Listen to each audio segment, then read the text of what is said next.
We are destroying this best down to retire on by allowing this. New homes are coming to Palm Coast, but what those homes might look like remains to be seen. City Council approved a rezoning of a 12-acre parcel east of Old Kings Road. Tuesday, Vice Mayor Eddie Branchino cast the sole dissenting vote over concern the property could become home to an apartment complex. One thing that surprised me, I want to know who was the person at the planning board that voted against it. I don't know what is he drinking, but it's not normal. I think that we're changing Palm Coast as we always thought. That was going to be a retirement community, and we're changing it to the way that affordable housing, like I said, it's not going to be affordable until people don't longer want to live over here. And I don't think we have a housing problem. It's just a matter of thinking. Mayor David Alfin says the city needs more affordable housing. I'm deeply concerned about growth and economic development. I see the cost of housing and also the rate of rental in the area skyrocketing to almost unbelievable levels. I'm deeply concerned that we will not be able to keep pace with the interest in our area. We will not be able to provide sufficient housing at a attainable price. The rezoning request comes as part of a land swap deal that will allow the city to build a flyover over I-95 to link Whiteview Parkway to Old Kings Road. This local news is a service of Flagler County's Toyota dealer, Beaver Toyota US 1 St. Augustine, here to wow you.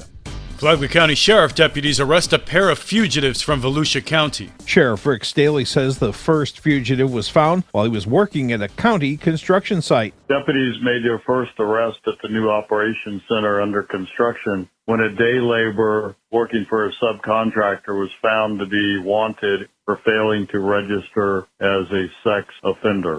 It's ironic that he was working on a new sheriff's operations center when he got arrested. The man's bond was set at $35,000. The other fugitive was arrested at a separate location for a probation violation on felony offenses. He's only 20 years old, so my question is, what was he doing on probation after being convicted of attempted first-degree murder, robbery, and other charges?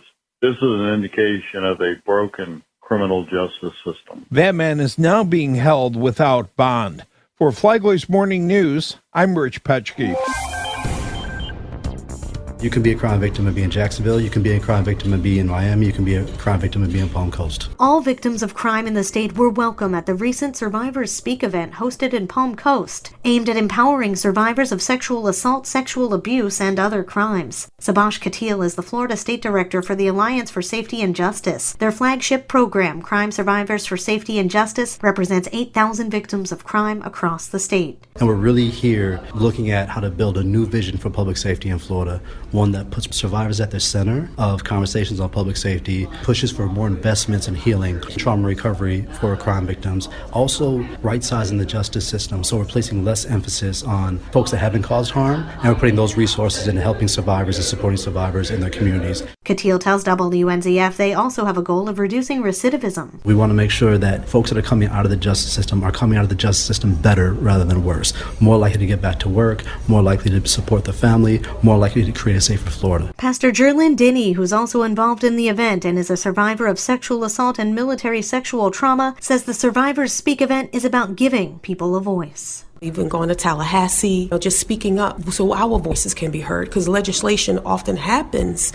where the survivors aren't even brought into play. We would rather have someone receive the resources that they need versus for them to be back and forth in the system. So we advocate for things like that, where our voices are heard. From the WNZF Newsroom, I'm Amy Cherry.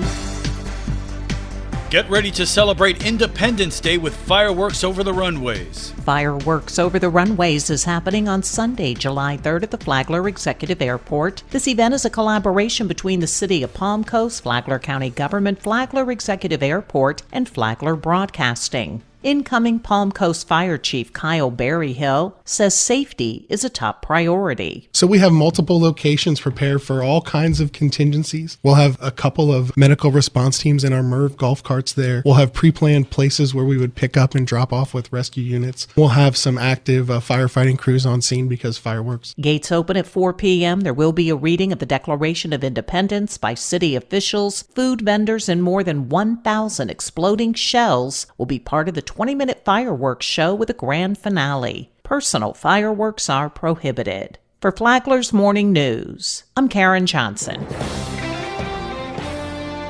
The Police Athletic League is everywhere. So that the west side of Flagler County's not forgotten, PAL is having an event for you. That one's at Hidden Trails. We're going to look to, over the summer, try to do some more events, not just that, but maybe have like movie night in the park. Deputy Artie Erlander said there is an event coming up on July 12th so that PAL can get to know the kids on the west side of the county and the kids can get to know the cops as pals. Carrie Henderson said they'll be bringing the water slide, so officers be warned. All right, deputies, we're going to need someone else besides Deputy Artie to go down the slide. The Flagler Voice is on the radio on Saturday mornings at 8:30. It's on the Flagler radio app anytime.